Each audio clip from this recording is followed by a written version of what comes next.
네, 최순실 국정농단 사태 관련 소식 계속해서 백성문 기자와 함께 살펴보겠습니다. 안녕하십니까? 네, 안녕하세요. 자, 차은택을 지금 조사를 한다면 네. 현재까지 드러나는 걸로 봐서는 어떤 점이 집중 조사될까요? 일단은 확인된 거는요. 그 공동 강요라고 해서 말씀하셨던 것처럼 포레카 지분을 강탈하려고 했었던 의혹이 있었잖아요. 예. 그게 이제 관련된 사람들이 송성각 전 콘텐츠진흥원장하고 안종범 전 정책조직 수석인데요. 그 부분은 이제 거의 명확하게 드러나 있는 상황이고, 그다음에 이제 차은택 씨가 지금 문화창조융합본부장하고 창조경제 추진단장을 하면서 어마어마한 사업을 많이 했었고 본인의 회사가 한 3개쯤 있습니다. 예. 그쪽으로 돈이 흘러들어온 정황이 일부 확인이 돼서 일단 오늘 구속영장 청구 기재 범죄 사실에는 공동 강요하고 그다음에 이제 이 부분 횡령범이 들어갈 텐데, 문제는 이 최순실 씨와 달리 차은택 씨는 공무원이잖아요. 예. 1급 공무원입니다. 아, 그렇네요. 그래서 지금 뇌물죄 적용이나 이런 부분도 충분히 엄격하고 검토가 더 가능하다고 처벌도 하고요. 강하고. 네, 그래서 지금 차은택 씨는 지금 현재 들어와 있는 사람 중에, 그러니까 비난 정도는 최순실 씨가 더 높을지 모르겠지만 법적 처벌 가능성이 가장 높은 사람이 차은택 씨라고 보입니다. 아, 일단은. 그렇군요. 이 네. 공무원 신문과 일반인 신문의 차이 네, 때문에. 그렇습니다. 자, 그런데 지금 저희 취재 기자도 전해드렸습니다만, 아니 내가 한 게 아니라 시켜서 한 거예요. 이런 얘기가 계속 나온답니다. 심지어는 청와대 정책조정수석을 지낸 분도 그런 얘기를 한다면 정책조정 위에 누구 있습니까? 대통령이죠.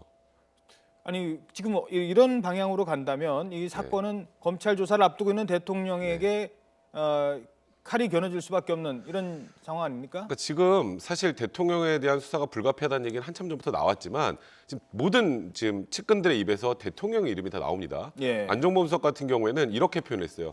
굉장히 세세하게 하나하나 지시했다라는 표현까지 오늘 신문에 나왔습니다. 예. 그리고 정호성 부속비서관 같은 경우에도 결국 대통령이 지시해서 최순실 씨에게 연설문이나 그런 자료들을 보내줬다. 그리고 또 정호성 비서관의 전화기에서 박근혜 대통령께서 최순실에게 이 부분을 보내줘라라는 그런 육성 녹음 파일까지 나온 상황이거든요. 예. 그렇다면 지금 박근혜 대통령이 맨 위에 있다는 거, 정점에 있다는 거는 이제 어쩔 수 없는 상황이 된 것 같고요. 지금 현 시점에서는 측근들이 박근혜 대통령이 떠넘긴다라기보다 지금 상황에서 조사가 돼 있는 상황을 다 보면 본인 혼자 힘으로 할 수 있는 상황이 아니었다라는 부분하고, 예. 또 하나는 이제 연설문이나 이런 부분 관련해서는 박근혜 대통령 스스로도 첫 번째 사과에서 일정 부분 자백한 거나 마찬가지잖아요. 예. 최순실에게 뭐 오랫동안의 인연이 있어서 연설문이나 이런 부분에 대한 도움을 받았다는 건 스스로 말씀하신 거기 때문에, 결국 뭐 지금 이번 정권 하에서는 박근혜 대통령 뭐 소출은 불가능하겠지만 예. 수사는 불가피하게 진행이 될 거라는 생각이 듭니다. 알겠습니다. 자, 그런가 하면 또 국민들의 감정을 자극할 만한 일이 터졌습니다. 그동안 이 최순실 사태를 쭉 저희들도 보도를 하면서 느꼈던 부분의 사건이 있습니다. 네. 첫 번째 제가 떠오르는 게 돈 없는 너네 부모를 원망해라는 정유라의 그 SNS 글. 네. 그리고 또 하나는 사우나에 가서 뺨을 때렸다는 얘기. 그리고 신발을 뭐 명품 구두가 쏟아져 나온 거.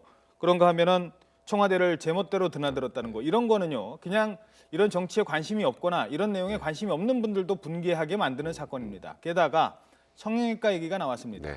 성형외과 원장이 그러니까 일단 그 얘기부터 나누도록 하죠. 성형외과라고 이름을 안 하고 저도 이제 사진을 들여다봤더니 그러니까 K모 의원 네, 진료 의원입니다. 과목 이름만큼 크게 성형외과 그랬거든요. 네. 이게 무슨 의미예요? 아주 간단하게 말씀드리면 전문의가 아닌 거죠. 어, 전문의가 아니어도 성형외과 시술을 할 수 있습니다. 예. 그러니까 그 성형외과에 뭐 정통한 사람이 아니라는 건 일단 첫 번째로 알려져 있는 사실이고요. 예. 이제 이 의원이 어떤 걸 전문으로 하냐면, 이제 이 설명을 드리면 아실지 모르겠는데 실을 이렇게 몸 안에 넣습니다. 그 예. 실이 안에서 녹으면서 피부를 이렇게 탁 당겨서 뭐 리프팅하는 효과가 리프팅한다는 있어요. 거? 네. 예. 근데 여기에 이제 최순실 씨하고 정유라 씨가 단골이었다고 합니다. 예. 그러니까 말 그대로 그냥 동네 의원이에요. 아. 그리고 이 건물에 의원 있고 그 밑에 바로 화장품하고 의료기기를 하는 이 원장이 같이 하는 아. 그 업체가 이렇게 층별로 나눠져 있습니다. 부인과 처남이 한다는. 네. 근데 이제 문제는 여기에 그냥 이게 최순실 씨가 단골인 그냥 의원일 뿐인데, 예. 여기서 또 조원동 경제수석 얘기가 또 나옵니다. 아하. 조원동 경제수석이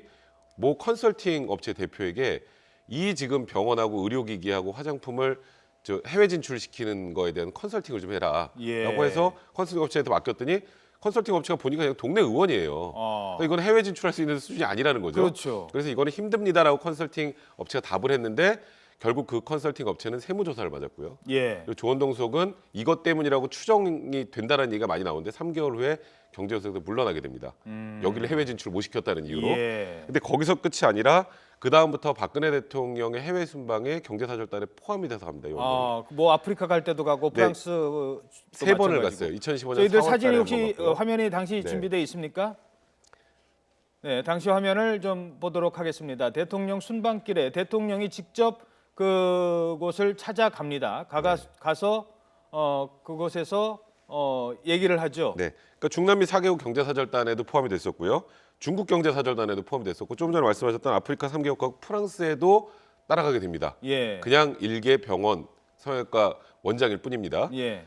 그리고 이제 여기서 끝이 아니라 설에 보면은 그 청와대 선물 나오죠. 지금 이 화면에 이제 대통령이 네. 와서 이제 화장품 좋습니까? 네. 뭐 물어보고 이 화장품은 이렇게 좋은 겁니다. 얘기를 했겠죠. 저 당시에 옆에 이제 연예인도 굉장히 유명한 연예인도 있으면서 뭐 박근혜 대통령 피부 참 좋으십니다. 그러니까 그런 이 얘기 화장품 했었죠. 써서 그렇다 뭐 이런 취지의 얘기들이 좀 나오거든요. 예. 그러니까 대놓고 광고를 해주신 거예요, 박근혜 대통령이. 거기에다가 거기서 끝이 아니라 설 선물이 이제 올해 구정 때, 그러니까 각종 이제 특산물이었는데 예. 이제 일반 그 선물이 아니라 해외 이제 공관 같은데 보내는 선물에는 이 화장품이 갔어요.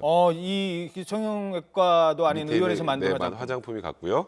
그리고 더 이제 여기서 놀라운 건 여기서 또 삼성이 등장을 합니다. 예. 신라 면세점에 입점이 됐어요. 아하. 면세점에 입점하는 게 얼마나 어려운지. 그건 그렇죠. 정은호 게이트 보면 아실 거 아니에요. 그렇죠. 그 돈 뭐 뇌물 갖다 줘야 겨우 네. 입점할까 말까인데. 근데 여기에도 이제 그 신라 면세점에까지 입점이 되면서 예.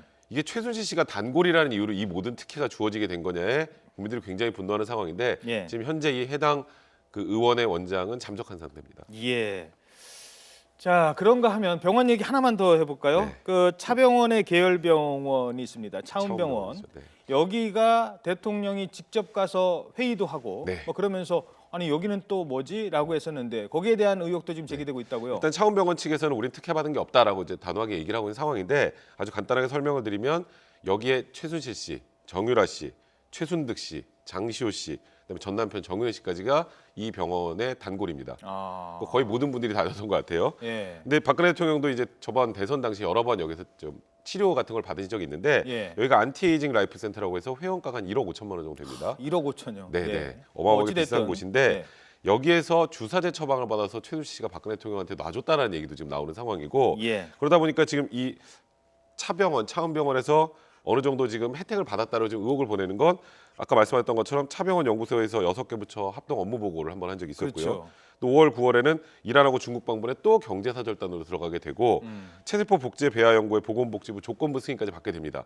이건 역시 최순실 씨의 입김을 작용한 게 아니냐라는 의혹을 지금 낳고 있는 상황입니다. 예, 대통령이 갈 때 따라가는 경제사절단은 대한민국을 대표하는 그렇죠. 분들입니다. 물론 경제사절단에는 정말 성실하게 일하고 그런 훌륭한 기업의 업체 사장님들도 많이 가십니다만 그 중에 상당 부분이 최순실의 어떤 그런 지원을 힘입었다. 네. 이거밖에 지금 안 나오는 것 같아요. 그러니까 그게 굉장히 국민들 가슴을 또 답답하게 하는 게 예를 들어서 뭐 이 병원 자체를 폄하하고 싶은 생각은 전혀 없습니다만 우리나라에 정말 훌륭한 병원 부속해서 나오는 화장품도 괜찮고 굉장히 많습니다. 예. 근데 단순히 동네 조그만 전문의도 아닌 그냥 의원의 원장과 관련된 화장품이 청와대 선물로 들어가고 면세점에 납품이 되고 그게 다 최순실 씨와 관련이 있다는 생각을 하면 예. 이제 뭐가 관련이 안 되는가 찾는 게 더 쉽다라는 생각이 들 정도로 국민들이 답답한 상황입니다. 그래서 저희 YTN에도 성형외과 의사분들이 그 병원 성형외과 아니다. 네. 이걸 좀 분명히 밝혀달라는 전화도 왔다는 점도 말씀드리겠습니다. 지금까지 백성문 변호사와 함께 매일같이 쏟아지는 최순실 관련 의혹 다시 한번 정리해봤습니다. 고맙습니다.